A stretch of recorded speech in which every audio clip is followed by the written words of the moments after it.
मी काय बैल भारती नाही आहे.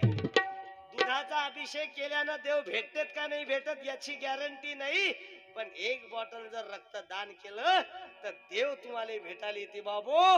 ऐशी करणी कर, कबीर महाराज सांगतात. पण आपण ते राहिलं बाजूले, आपली उलटी भक्ती चालू आहे. सासू सासऱ्याला खायला देत नाही, मग बुडा सरकारी दवाखान्यात, मॅडम सरकारी दवाखान्यात गेला, मग सुनीचं चोपडेपणा चालू होते. मामाजी काही खाता का? बुडा म्हणते आता धकत नाही. मामाजी ज्यूस पेता का? कडू टक्कल लागते. मामाजी एकादशीच्या दिवशी दारू पेत होते, जरास ज्यूस आणू का? खाली उतरत नाही. काल 31